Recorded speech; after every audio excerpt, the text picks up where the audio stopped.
नमस्कार, मी Gauri Suryavanshi. S Marathi news मध्ये आपलं स्वागत. वळूयाच्या बातमीपत्राकडे. पेसा भरतीबाबत सुरगाणा तहसील कार्यालयाला टाळे ठोकल्याने कामकाज बंद. जोपर्यंत सरकारकडून 17 वर्ग पेसा भरतीचा आदेश येत नाही तोपर्यंत सर्व शासकीय कार्यालयांना टाळे ठोको असे आवाहन माजी आमदार JP गावित यांनी नाशिकच्या पेसा भरती आंदोलनाप्रसंगी केले होते. याला प्रतिसाद देत सुरगाणा सरपंच परिषदेने टाळे ठोको बाबत पत्रक प्रसिद्ध जारी केले होते.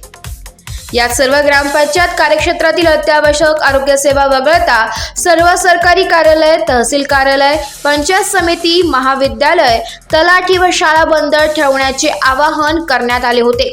या पत्रकानुसार कार्यकर्त्यांनी सुरगाणा तहसील कार्यालयाला टाळे ठोकल्याने कार्यालयातील कामकाजावर मोठा परिणाम झालाय.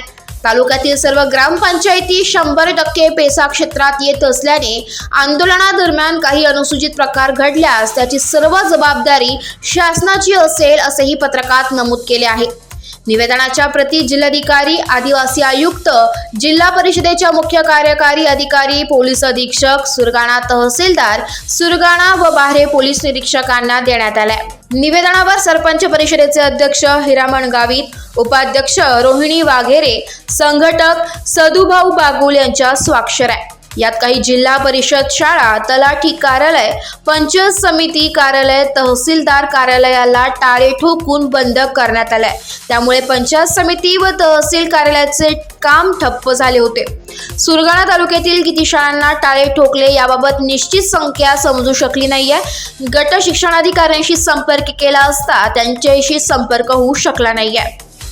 पंचायत समितीबाबत गट विकास अधिकारी महेश पोददार यांच्याशी संपर्क केला असता कुलूप लावण्यात आलंय हे मला माहीत नाही, मी शासकीय कामासाठी नाशिक येथे होतो अशी माहिती त्यांनी दिली आहे. नायब तहसीलदार मोहन कुलकर्णी यांनी सांगितले की कार्यकर्त्यांनी बाहेरून टाळे ठोकल्यामुळे कामकाज ठप्प होते. एस मराठी न्यूजसाठी प्रतिनिधी लक्ष्मण बागुल, बोरगाव.